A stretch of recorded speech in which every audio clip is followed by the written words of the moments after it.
The wind howled across the jagged cliffs that guarded the kingdom of Rivenheart. Moonlight spilled over black stone towers, casting long shadows that danced like restless spirits. In the distance, the forests stretched endlessly, dark and silent, save for the occasional rustle of unseen creatures. Villagers spoke of the Lycan king in hushed tones, warning their children never to wander near the cursed castle. They said he was a monster born of both man and beast, a creature whose heart had long been claimed by darkness. Celine rode cautiously along the winding path that led to the castle gates. Her cloak fluttered behind her, and her fingers gripped the reins of her horse as tightly as she gripped her courage. She had heard the stories, every fearful tale of the Lycan king, but something inside her refused to turn back. Something deep and unyielding whispered that her journey was not just for survival. It was for answers. She reached the great iron gates, scarred with claw marks and etched with symbols she did not recognize. A shiver ran down her spine as she dismounted. The air was heavy, carrying the scent of damp stone and wild magic. Her eyes, sharp and curious, scanned the towering walls. Then, from the shadows of the forest, a low growl rumbled through the night. It was not the growl of a wolf, but something larger, more powerful, and unmistakably aware of her presence. "Show yourself," she called, her voice steady despite the fear threading it. The wind stilled, as if listening. Then, with a sudden movement that made her heart skip, a figure emerged from the darkness. Tall, broad, with hair as black as midnight. The Lycan king stood before her. His eyes were gold, glowing faintly, and they seemed to pierce through her very soul. There was a wildness to him, a raw energy that radiated danger, yet in those eyes, Celine glimpsed something else: loneliness, sorrow, and a memory of a life long forgotten. "You should not be here," he said, his voice deep, like distant thunder. Celine's heart pounded, but she did not step back. "I did not come here to survive," she said. "I came for truth." He tilted his head, studying her. A hint of curiosity flickered across his features before vanishing into the shadowed lines of his face. "Truth," he repeated, almost as if tasting the word. "And what makes you think you can bear it?" "I must," she whispered, almost to herself. "I have no choice." Valric's gaze narrowed. He could feel it. The pull of her spirit.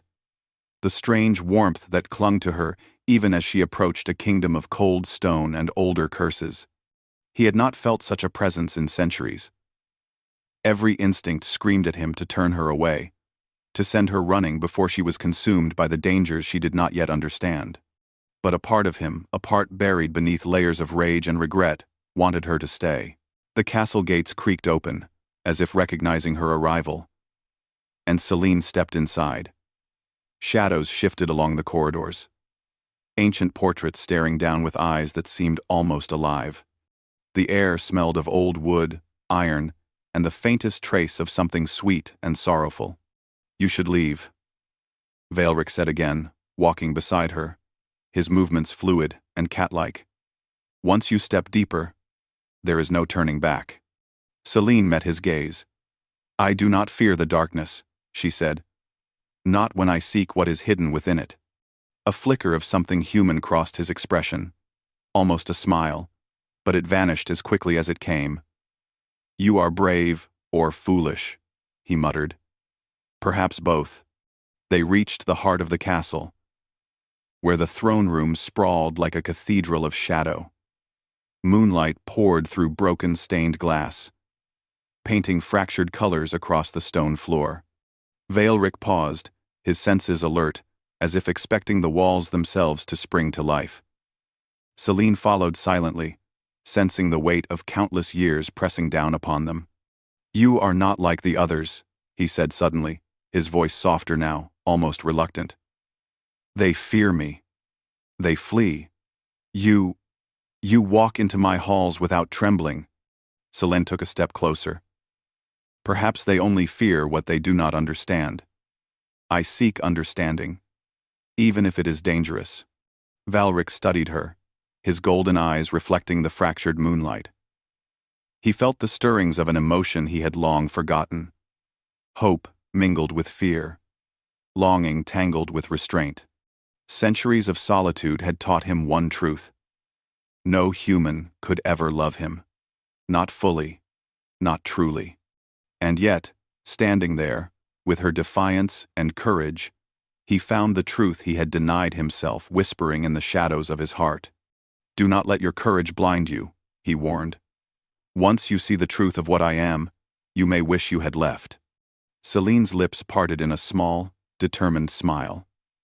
"I think I have already seen enough darkness to know that I will not turn away from it, or from you." Valric's chest tightened. He turned sharply, his movements a blur of tension and grace, and stepped toward a large window. He lifted his hand, and the moonlight caught the edge of a dagger at his belt. In an instant, he was no longer just a man. His presence became commanding, fierce, like the predator he truly was beneath the skin. "I should drive you out," he said, his voice low and dangerous. "You could die here. You could awaken things you cannot control."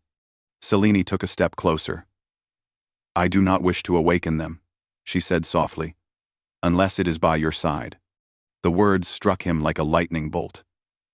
He had heard many mortals speak of loyalty, bravery, even love, but never in this way. Not with the courage and quiet certainty that she carried. And yet, he could not bring himself to trust her completely, not when he knew the beast within him, the curse that had taken all he had ever loved, and the darkness that dwelled in every corner of his soul. Valric turned abruptly, retreating toward the shadows of the room. "You do not know what you ask," he said. "Love me, and you bind yourself to death, to madness, to the curse that has claimed me for centuries." Selene moved closer still, her hand brushing against his sleeve. A spark of warmth, almost like magic, passed between them. "Then, perhaps," she whispered, "it is time someone faced it with you." For a moment, Valric froze. The full weight of centuries pressed upon him, the loneliness, the rage, the endless nights beneath the moon. He had never let anyone near. And yet, in that instant, he felt a fracture within himself, an opening where his heart had long been locked. "You cannot love me," he said, his voice breaking slightly. "It is too late for love." Celine's gaze held his, unwavering. "Too late," she whispered back. "Only for you to say it. Not for me to feel it." A silence fell, heavy and profound, as if the very air around them held its breath. Valric felt a pull he had not known he could feel. His body tensed, instinct warring with emotion. He wanted to push her away, to protect her from what he truly was, and yet every fiber of his being rebelled. Before he could respond, a sudden noise shattered.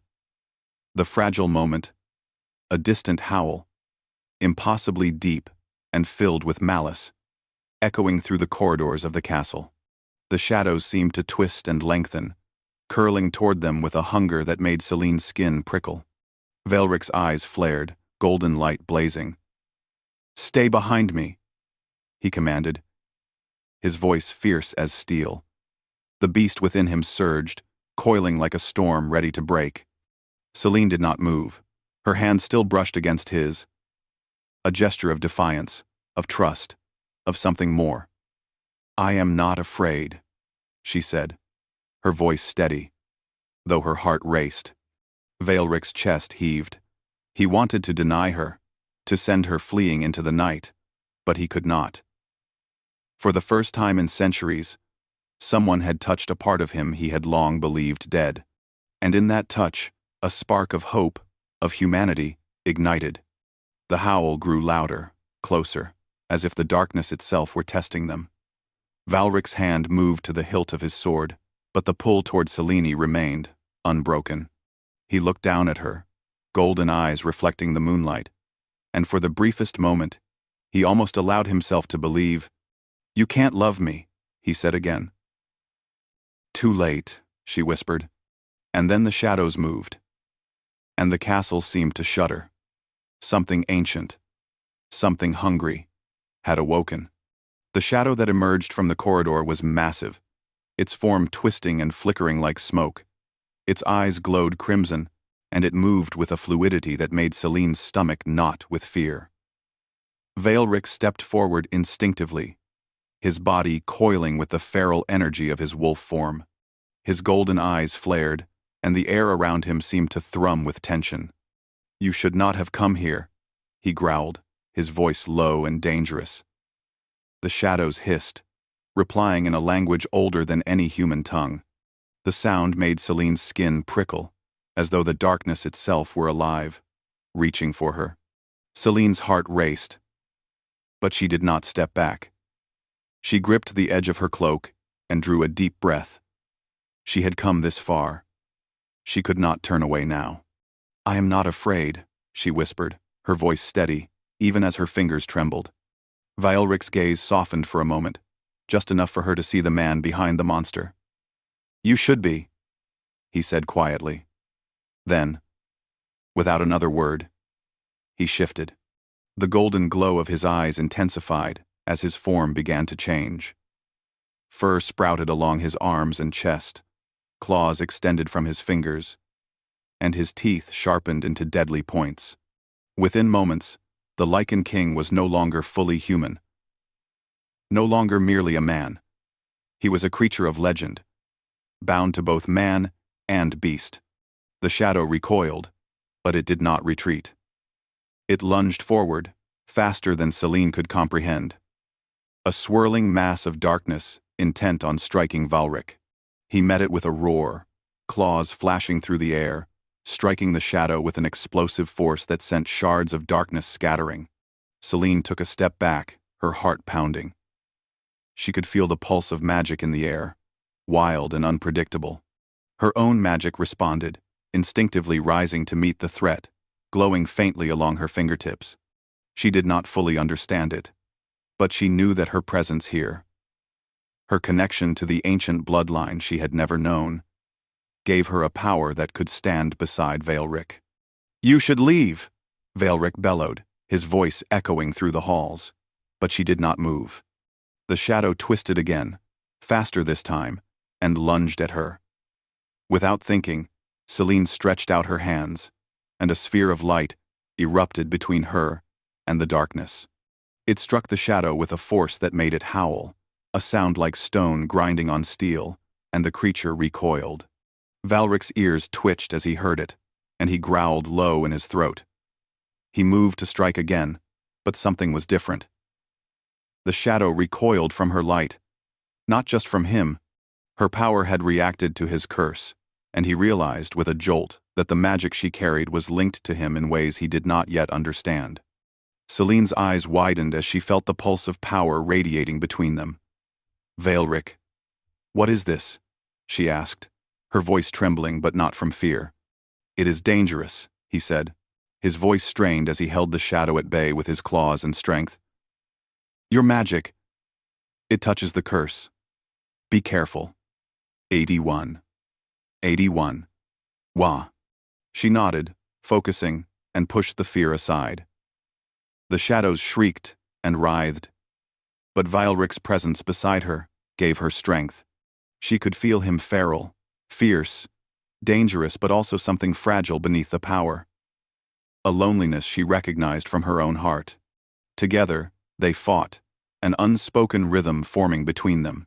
Veilric's strength and skill combined with Celine's magic to drive the shadows back, step by step, until the air hung heavy with silence once more. The creature recoiled into the darkness, retreating for the moment, but the unease remained. Veilric's form slowly shifted back toward human. The golden glow in his eyes dimmed, leaving a man who was still wild, still dangerous, but now vulnerable in front of her. He looked at her, breathing hard, and Celine felt a strange mixture of awe and sorrow. "You should leave," he said again, his voice softer this time. "This is not a place for you, Celine. You cannot survive what is coming. Lif. I have no sen. I. Lif. I will not leave, she said, stepping closer. Not while you are here. Not while this kingdom suffers. Not while you fight alone. Valric's gaze held hers, sharp and intense. For the first time, he did not see a mortal human before him. He saw someone who could stand beside him, who could share the weight of his curse. And for the first time in centuries, he felt a dangerous stir of hope, a fragile thread that threatened to undo him. You cannot love me, he said, the words trembling on his lips. Celine's fingers brushed against his hand, warm and steady. Too late, she whispered. For me to deny it. Celine's fingers. Well, he flinched slightly, as if her words had struck deeper than any weapon could. His heart, long hardened by centuries of solitude and the curse that bound him, skipped a beat he could not control. And yet, the shadows in the castle were not gone, and the danger was far from over. You feel it, don't you? She asked softly. The darkness, the curse. It is not just him. It is the kingdom, the forest, everything bound to you. Valric nodded slowly, his jaw tight. I have fought it for centuries, he said, and I will fight it until my last breath. But no one, no human, can stand beside me in this battle. Celine's eyes did not waver. I am not like the others. I will stand beside you, whatever comes. For a moment, the Lycan king stared at her in silence, his mind racing. Centuries of caution, of pain, of endless moonlit nights spent alone, clashed with this sudden, impossible connection. She was human, fragile and mortal, yet she radiated courage and something more. A magic that resonated with the very soul of his curse. Before he could respond, a deeper rumble shook the castle. The shadows stirred once more, larger now, spreading like a dark tide through the halls. Celine's hand glowed brighter, and Valric's claws flexed instinctively. They stood together, two forces, one human, one cursed against a threat that seemed to come from the very bones of the castle itself. You feel it too, don't you? Celine asked, her voice steady despite the rising tension. Yes, he admitted, his voice low. It is older than me, older than anything I have fought before. The shadow moved with unnatural speed, splitting into smaller tendrils that slithered toward them. Valric's roar shook the walls, but the tendrils seemed to anticipate every move. Celine's light pulsed, pushing them back momentarily. But the darkness continued to spread. Valric looked at her, the feral part of him barely contained. Stay close to me, he commanded. If the shadows reach you, I cannot protect you alone. Celine nodded, stepping closer, her hands brushing his arm.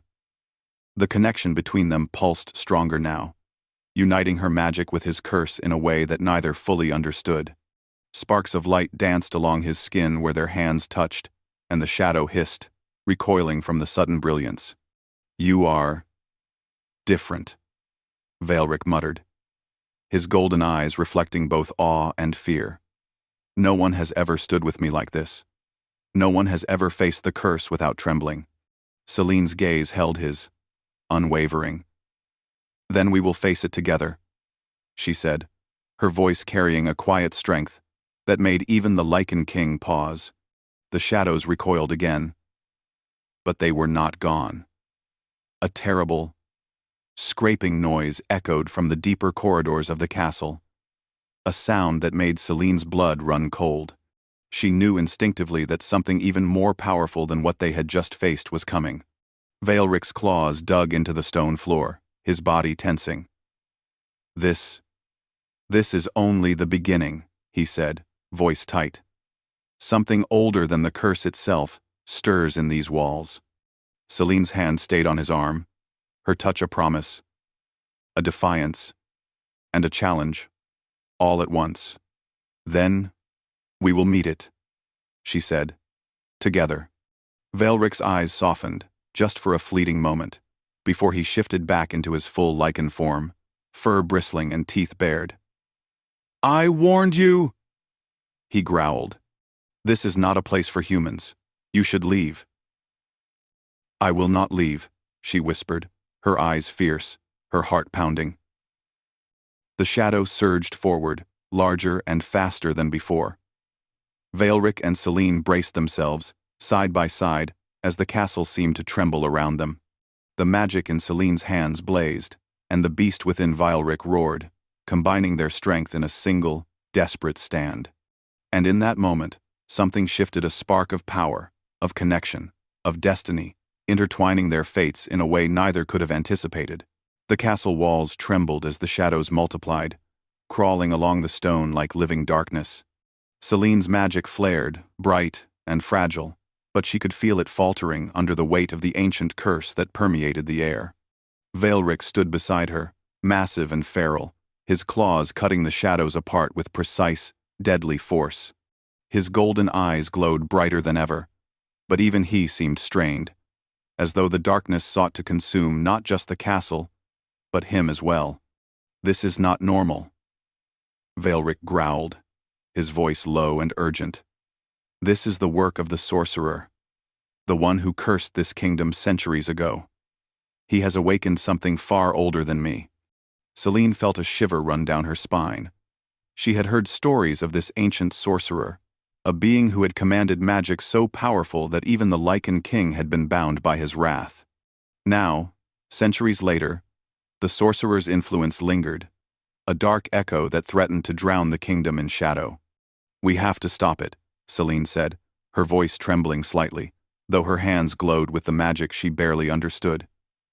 "Or the kingdom, and everyone in it will be lost." Velric turned toward her, his expression unreadable beneath the mask of fur and predatory features. "You are not meant to fight this," he said, his tone sharp. "I warned you. Humans die in my world. You do not belong here." Celine stepped closer. "Then I will fight with you. I do not belong in your world, but I belong with you." Her words hung in the air, fragile yet undeniable. For a moment, Velric's feral instincts faltered. He wanted to argue, to tell her that love could never survive in a world of curses and shadows. And yet, her determination, her courage, pulled at something deep within him that he had long buried. "Stay close," he said finally, more a command than a warning, his claws flexing as the shadows recoiled from him. "Do not stray. Do not touch the darkness unless I allow it. It will try to consume you. And it can." Celine nodded, stepping beside him, her magic radiating in tandem with the power that seemed to surge from Velric himself. The shadows hissed and twisted, converging toward them like a tide of living night. Together, human and Lycan, they formed a strange, fragile alliance, a fusion of light and feral darkness. The first shadow struck like a whip, lashing toward Celine. She flared her hands instinctively, and a shield of glowing light erupted, throwing the shadow back with a shriek. Velric moved like a storm, his claws slicing through the darkness, the tips of his fangs gleaming as he roared. Sparks of magic and shadow collided, casting eerie reflections across the walls of the throne room. "Your power is strange," Velric muttered between roars, his voice barely audible over the chaos. "It reacts to my curse. I have never felt anything like it." Celine's breath came in sharp bursts. "I don't understand it fully," she admitted. "But I think it wants to help you, to fight alongside you." Velric's gaze flickered toward her, golden eyes meeting her own. There was a moment of stillness, even in the chaos, where centuries of pain and loneliness showed in the depths of his gaze. "I cannot let anyone stand beside me," he said softly. "No one survives what I am." "I will survive," Celine whispered, stepping closer. Her hand brushed his arm, and a pulse of magic surged through both of them. The shadows hissed, recoiling from the sudden brilliance. Veilric's chest heaved. The connection between them was more than magic. It was trust, defiance, and a bond neither fully understood. And then it came a shadow, larger and darker than the rest. A mass of pure malice that seemed to breathe in the moonlight. It moved with unnatural intelligence, circling them, probing for weakness. Veilric's hackles rose. He growled, a deep, feral sound that shook the room. "This one," he muttered, his voice grim. "It is not of this world. It is the sorcerer's essence, the fragment of his soul bound to the curse, and it seeks to destroy me. And you." Celine's hands glowed brighter, and she felt a strange resonance, as if her magic and Veilric's curse were speaking the same language for the first time. "Then we fight," she said, her voice steady despite the fear twisting in her stomach. "Together." Veilric's gaze softened, just for a moment. "Together," he repeated, almost a whisper. He lunged at the shadow, claws tearing through the dark tendrils as Celine's light surged, forming a barrier that trapped the fragment in a cage of shimmering energy. For a brief moment, they held the shadows at bay. The room was quiet, save for the ragged sound of their breathing and the faint hiss of lingering darkness. Veilric shifted back toward human form, his chest heaving. "You are extraordinary," he said, his voice rough, but tinged with awe. "No human has ever stood like this." Celine's lips curved slightly, though her heart pounded. "And you are more than legend," she replied. "Not just a monster, not just a king. You are someone who can be saved." Veilric's jaw tightened. He had spent centuries believing no one could save him. Love had been impossible, a fantasy for mortals, not a cursed Lycan. Yet her words, they stirred something he had long forgotten. Hope. And hope, he realized, was as dangerous as the shadows surrounding them. A sudden, deeper rumble shook the castle. The fragment of the sorcerer's essence pulsed violently, straining against Celine's magical cage. Dark tendrils burst outward, tearing the stone floor, slamming against the walls, and casting fragments of darkness across the room. Veilric roared and struck again. But the fragment was stronger than before. Celine's magic surged uncontrollably, reacting to both the curse and the ancient power of the fragment. Sparks flew, lighting up the throne room in a dazzling display of light and shadow. "Celine," Veilric shouted, his voice fierce. "Do not let it touch you." But the fragment was too fast. A tendril of darkness struck her shoulder, and a jolt of pain shot through her. Her magic flared wildly, uncontrolled. Veilric lunged, tearing the shadow away with claws and strength, but she stumbled, caught between fear and determination. "You are bound to me," she whispered, her voice strained but resolute. "I will not fall." Veilric froze, the words piercing through him deeper than any attack. Bound to him, not out of obligation, but out of choice. The concept was almost unbearable, yet utterly beautiful. He wanted to deny it, to tell her she could not survive in his world. But the truth was undeniable. He had never wanted anyone to stand beside him more than he wanted her in that moment. The fragment shrieked, splitting into smaller shadows that darted in every direction. Veilric growled and leapt toward it, while Celine channeled her magic, weaving a net of light that struck the shadows like lightning. The castle seemed to shudder under the strain, dust falling from the ceilings, and the walls groaning as if alive. Together, they formed a strange, perfect rhythm. Veilric struck with claws and teeth, a blur of feral power, while Celine's light pulsed and twisted, forming barriers, strikes, and traps that held the shadows in place. Their connection was more than instinct, it was trust, understanding, and a fragile bond forged in the fire of danger. And then, as the final tendrils of shadow recoiled, something unexpected happened. The fragment, instead of retreating, spoke in a voice that echoed through the stone walls. Deep and malevolent. You cannot bind what has always been free. You cannot save him, and neither of you shall leave this night alive." Veilric growled, his body tense, ready to strike again.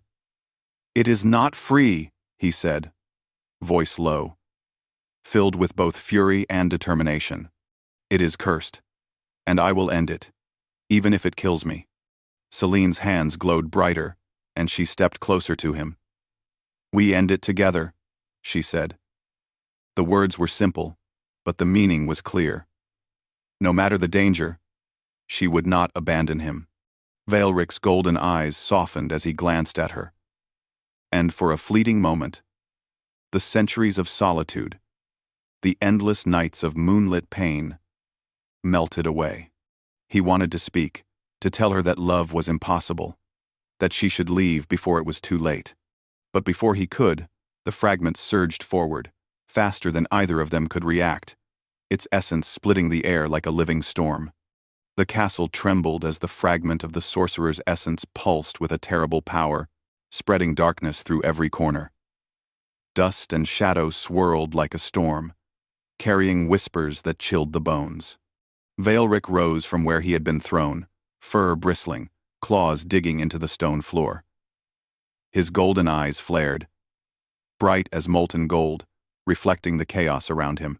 Celine stood beside him, her magic radiating in waves of white and silver, struggling to hold back the consuming darkness. Her hands glowed, trembling from the effort, but she refused to step back. They had come too far, faced too much, to falter now. "We cannot let it take the castle," she said, her voice steady despite the fear twisting through her. "We have to end it now." Veilric's gaze met hers. The storm inside him, the feral rage and centuries of cursed isolation, mirrored the storm in her eyes. Determination, courage, and something far deeper, something human. "Then we end it together," he said, his voice low, almost reverent. The fragment surged forward, a black mass swirling with malicious intelligence. It struck with the speed of a hurricane, tendrils of darkness tearing at the stone and the air. Veilric moved with inhuman speed, claws flashing, slicing through the shadows, while Celine's magic pulsed like a living flame, forming barriers and traps that held the fragment at bay. "You must focus," Veilric roared, his voice carrying the weight of centuries. "Do not let it touch your mind, it will corrupt you." Celine gritted her teeth, feeling the pressure as the darkness hissed around her, probing for weaknesses. "I'm not afraid," she shouted, her magic flaring brighter, stronger than ever. She reached out, and the power in her hands connected with Veilric's curse, the fusion of light and shadow creating a force neither had felt before. The fragment shrieked, recoiling for a moment. Veilric saw his chance. "Now!" he shouted, leaping forward. His claws tore through the darkness, striking the heart of the fragment with a force that shook the chamber. Celine focused, channeling her magic into the same strike. Light and shadow collided, an explosion of energy that made the castle tremble and the stained glass shatter. The fragment wailed, its voice echoing through the halls like 1,000 screams, before being pulled apart, torn between the combined strength of Lycan and human, curse and magic. Veilric and Celine fell to the floor, panting, their bodies trembling from the effort. Dust settled, and the darkness began to dissipate, retreating like a tide forced back by an unstoppable current. Veilric struggled to rise, his claws retracting as he shifted back toward human form. His chest heaved, golden eyes softening, as he looked at Celine. You stood with me," he said, his voice breaking slightly. "You faced the curse, and you did not run. I have not felt this in centuries." Celine smiled weakly, brushing dust from her cloak. "I didn't come to fight alone," she said, her eyes meeting his. "I came because I care. Because I believe in you." Veilric's jaw tightened. Centuries of solitude, of believing he was beyond love, or redemption, pressed against his chest. He had built walls around his heart, believing no one could survive his world. And yet, here she was, a mortal human, defying every law of fear and survival, standing beside him with courage he had never known. He stepped closer, hesitant, as if testing the fragile bridge between them. "I cannot," he began. But Celine placed a hand gently on his chest, stopping him. "Yes," she whispered. "You can, and you will. I will not leave you. Not now. Not ever." The words pierced the armor he had built around himself. The centuries of anger, the endless nights of isolation, the guilt and pain of his curse, they all began to unravel in the warmth of her trust. For the first time in hundreds of years, Vaelric allowed himself to feel something he had believed impossible. Hope, love, and the possibility of redemption. A faint light spread across the throne room, the shadows fully dissipating now, leaving only the moonlight pouring through broken windows. The castle was scarred, but the darkness had been broken. Celine's hands glowed faintly, the magic fading as she exhaled in relief. She turned to Vaelric. "It's over," she said softly. "At least, for now." Trom. Vaelric looked at her, golden eyes reflecting both awe and vulnerability. "Over?" he repeated, almost incredulous. "Do you understand what this curse has taken from me? What I have lost?" Celine stepped closer, her hand resting on his. "I do not know all," she admitted. "But I know this. You are not alone anymore. You never have to be." His chest heaved, a mixture of relief and disbelief flooding through him. The Lycan king, feared and cursed for centuries, had never known a human could care so fiercely, so unwaveringly. And yet, here she was not afraid, not running, but offering him something he had long thought impossible. Love. He lowered his head slightly, brushing his lips against her forehead in a rare gesture of trust. "You are dangerous," he said softly, "not because of the curse or the shadows, but because of your heart. You have touched mine, and I do not know how to bear it." Celine smiled, her own heart racing. "Then, we will bear it together," she said. "Whatever comes next, we face it as one." For the first time, Vaelric allowed himself to believe it could be possible. The centuries of solitude, the endless battles with darkness, the fear that no one could ever understand him, all of it had led to this moment. And though the scars of the past remained, he felt something long denied. The stirring of hope, the promise of connection, and the warmth of love that could heal even a cursed heart. The wind shifted outside the castle, carrying the faint scent of the forest and the night. Vaelric stepped back slightly, his golden eyes scanning the horizon. Though the fragment was gone, the world beyond the castle was still dangerous. Shadows remained in corners unseen, curses lingered in the stone, and the ancient magic of the sorcerer had not been fully destroyed. Celine squeezed his hand gently. "We survived tonight," she said, "and together, we can face whatever comes next." He nodded, the weight of centuries still pressing on him, but lighter somehow with her by his side. For the first time, the Lycan king did not feel entirely alone. The bond between them, fragile and new, glowed like the moonlight that bathed the castle. Vaelric's claws retracted completely as he shifted back into his human form, his chest heaving from exertion. He looked at Celine, his gaze steady, his heart trembling with emotions he could barely name. "You cannot know what it means to me," he said quietly. "To face the curse, the darkness, and not run. You have done what none have dared." Celine smiled, brushing a strand of hair from her face. "I do know," she said softly, "because I feel it too. I have faced fear, darkness, and doubt. And I did not run. Not from you, not from this kingdom.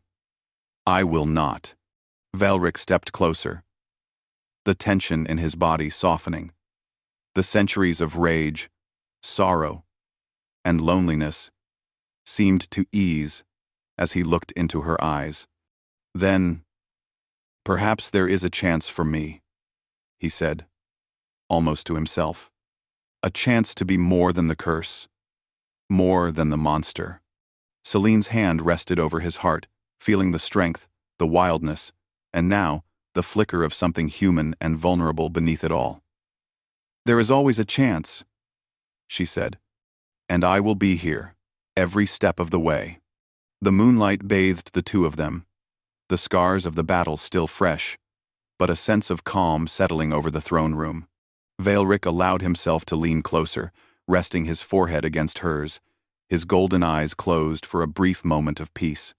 You are brave beyond measure, he whispered, and perhaps foolish, but I do not care. You have changed everything. Celine smiled, a faint glow still lingering in her hands. Then we face the future together, she said, her voice steady, her heart full. No matter what comes. For a long moment, they simply stood there, side by side, two souls bound by courage, trust, and a connection that defied curses and centuries. The castle, though scarred, was quiet now, the shadows banished, the darkness held at bay. Yet, beyond the castle walls, the forest whispered. Ancient forces stirred in the night, unseen, but watching. The bond between Celine and Werewolf had been forged in fire and shadow, and the world knew it. Their victory was hard won, but the story of the Lycan king and the mortal who dared to love him was only beginning. Werewolf looked at Celine, golden eyes softening as the weight of centuries pressed less heavily on him. I cannot promise a life without danger, he said quietly, but I can promise. You will not face it alone. Celine's lips curved into a small, determined smile.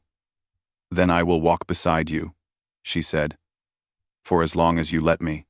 And in that moment, the Lycan king, cursed for centuries and feared by all, allowed himself to hope for love, for redemption, and for a future that was no longer bound by shadows alone.